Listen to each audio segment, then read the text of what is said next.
విజయవంతంగా ముగిసిన సందర్భంగా ఏర్పాటు చేయబడిన ఈ పార్టీకి వచ్చిన నా ప్రాణ స్నేహితులందరికీ నా వందనాలు. యూరప్, కెనడా, అమెరికా లాంటి దేశాలకు వెళ్లి నా విదేశ పర్యటన పూర్తి చేసుకుని 23 రోజుల తర్వాత ఇవాళ నేను ఇండియాకు తిరిగొచ్చాను. నిజం చెప్పాలంటే భారతదేశానికి ఎందుకు తిరిగొచ్చానా అనిపిస్తోంది. 23 రోజులు స్వర్గంలో ఉండి నరకానికి వచ్చినట్టు అనిపిస్తోంది.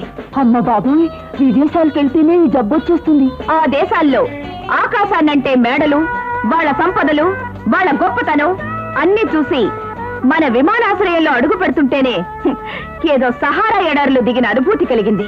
ఎకనామిక్స్, మెడిసిన్, సైన్స్ లో వాళ్ళు ఉత్తర ధ్రువంలో ఉన్నారు, మనం దక్షిణ ధ్రువంలో ఉన్నాం. బొండా అంటాడు. నా కూతురు ఏమంటుంది? బండి రివర్స్ గేర్ లో ఎక్కడికో వెళ్ళిపోతుంది. ఏమైనా ఇక ఇండియాలో ఉండకూడదనే ఉద్దేశంతోనే నేను ఇక్కడ విమానం దిగాను. నా చదువు పూర్తి కాగానే అమెరికాకు వెళ్లిపోవాలని నిశ్చయించుకున్నాను. ఇక నా జీవితం అక్కడే గడుస్తుంది. అమెరికాలో సెటిల్ అయిన భారతీయుణ్ణి నేను పెళ్లి చేసుకుంటాను. ఇదే నా నిర్ణయం. నా మాటకు ఎన్నడూ ఎదురు చెప్పని మా డాడీ ఇందుకు ఒప్పుకుంటారనే నమ్మకంతో మీకు కృతజ్ఞతలు చెప్పేందుకు వారిని ఇక్కడికి రావాల్సిందిగా కోరుతున్నాను. డాడీ,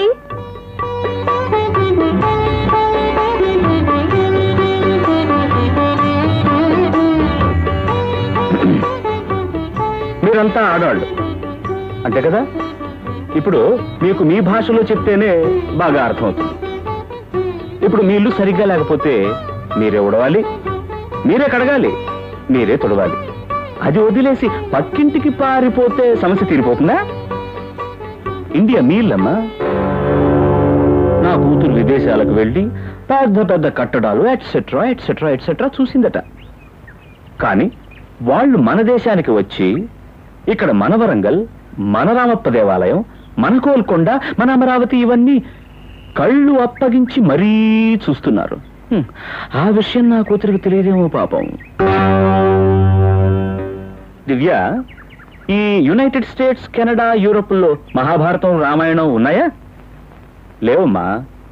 అందుకే వాళ్ళు వాటిని ఇంగ్లీష్లో అనువదించుకొని చదివారు, చదువుకుంటున్నారు, చదువుతారు. నువ్వు రామాయణం చదవలేదు, మహాభారతం చదవలేదు, వాళ్ళు చదువుతున్న విషయము చదవలేదు. నా కూతురికి ఈ దేశం సహారా ఎడారిట. అయితే మరెందుకు ఇక్కడికి వచ్చింది? మిమ్మల్ని చూడడానికి వచ్చాను డాడీ. ఆ ప్రేమ లాగుతుంది కదా. ఆ ప్రేమే మన ఇండియా, ఆ బంధమే మన ఆంధ్ర, ఆ అభిమానమే మన వైజాగ్. నువ్వు చెప్పిన విదేశాల్లో ఇదంతా ఉంది, కానీ పెసరంతే ఉంది. ఆంధ్ర గోంగూర వదిలిపెట్టి అమెరికా ఆమ్లెట్కి ఆశపడుతోంది నా కూతురు. ఏమ్మా, మనూరు కుర్రాళ్ళకి అందం లేదా? మగతనం లేదా? యవ్వనం లేదా? వీరత్వం లేదా? లేకపోతే వాళ్ళు మగాళ్ళు కారా? ఇక్కడ అందరికీ అన్నీ ఉన్నాయి. అమెరికాలో సెటిల్ అయిన వాడినే పెళ్లి చేసుకుంటా అని అంటున్నావే, వాడు నిన్ను వదిలిపెట్టి వెళ్ళిపోతే? అలాగే వదిలేసి వెళ్ళిపోడు. జన్మభూమిని వదిలిన వాడు నిన్ను వదలడని ఏమిటమ్మా గ్యారంటీ?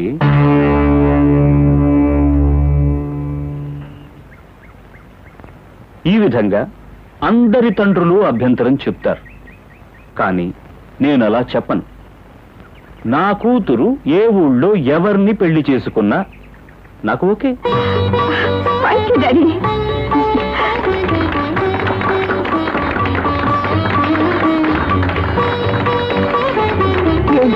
ఏమిటి చివరికి వచ్చేసరికి ప్లేట్ మార్చేశారేంటి? అదే ఈ భద్రాచలం రుద్రయ్య అండాళ్ళు. నా కూతురి గురించి నీకు బాగా తెలుసు కదా. తన దారి ఒక దారి, నా దారి ఒక దారి. నా దారిలోకి రమ్మంటే తను తన దారిలోనే గట్టిగా నిలబడుతుంది.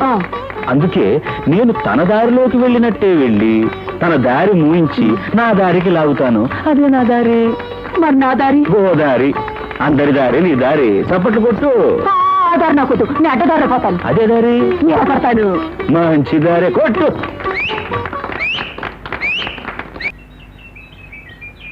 ఈ ఉత్తరం వెంటనే పోస్ట్ చేయి. అలాగేనమ్మా.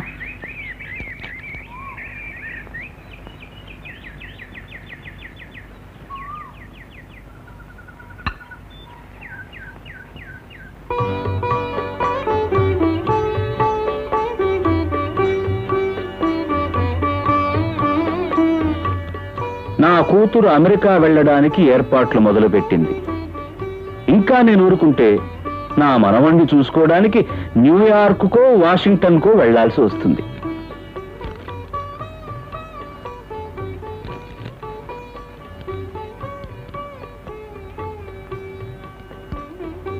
Very good. నా కూతురు అడిగితే ఈ ఉత్తరం అమెరికాకు వెళ్ళిపోయిందని చెప్పు. అయ్యగారు, అబద్ధం ఆడడం తెలీదా? తెలుసు. మరింకే చెప్పు. జీతం తీసుకోవట్లేదా? చెప్పు, పర్వాలేదు.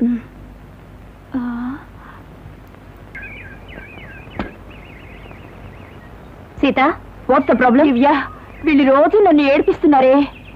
ఏ మిస్టర్, నా ప్రియమైన మిత్రమా, ఆడతనానికి దివ్య, అందానికి దివ్య, అందమైన కౌగిలింతకి దివ్య దివ్య.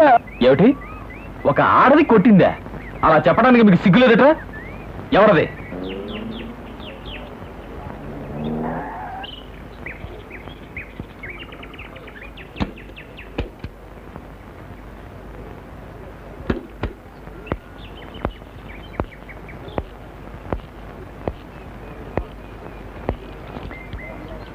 సారీ సార్, మీ అమ్మాయి మాత్రం ఒంటరిగా వస్తుంది అనుకున్నాను. మీరు వస్తున్నారని తెలిస్తే అసలు కారుకి అడ్డం వచ్చేవాడిని కాదు. మీరు వెళ్ళొచ్చు. పర్వాలేదే, కాస్త ఘరానా పోకిరీలా ఉన్నావు. మర్యాదగా మాట్లాడండి సార్. ఏమయ్యా, బండి నడి రోడ్లు అడ్డంగా ఆపుకొని చదువుకుంటున్నావు? నీకు మర్యాద కావాలా? మీ అమ్మాయి పొగరనచాలి, అందుకే మీ కారు ఆపాను. ఇంతకన్నా మరో మార్గం తోచలేదు సార్. చూడు నాయనా, మా అమ్మాయికి చాలా పొగరుంది, అది నాకు తెలుసు. అది అణచడానికి నువ్వెవరు? దెబ్బతిన్న వాళ్ళ ప్రతినిధిని. దెబ్బతిన్నారా? ఎవరు తిన్నారు? మా ఫ్రెండ్స్. ఎక్కడ కొట్టారు? చెంప మీద. ఎవరు కొట్టారు? మీ కూతురు. నా కూతురా? తప్పే కదా? అవును సార్, తప్పే. మా ఫ్రెండ్స్ చేసుకుంటా తప్పే, అంత మాత్రాన చేయి చేసుకుంటుందా? తప్పే తప్పే. ఈ వయసులో చేయకపోతే ఇంకెప్పుడు చేస్తారయ్యా? వెళ్ళు, ఓ పట్టు.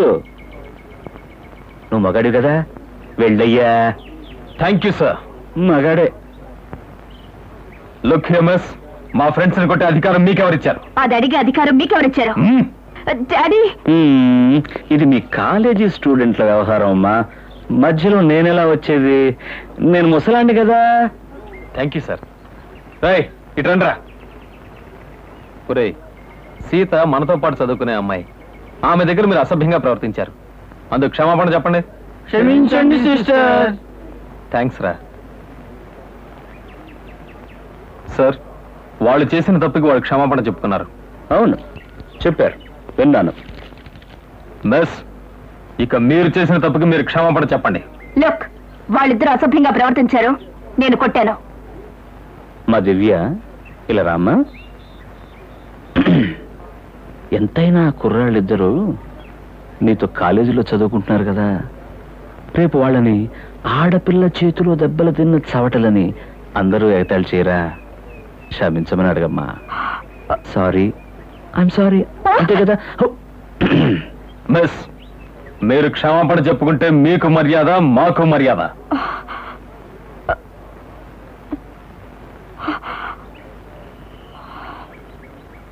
I'm sorry.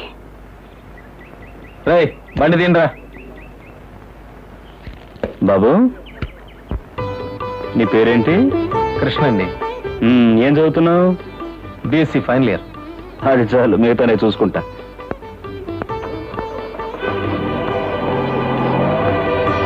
అదేమిటి సార్, మిమ్మల్ని వదిలేస్తాను ఒకతే వెళ్ళిపోతుంది.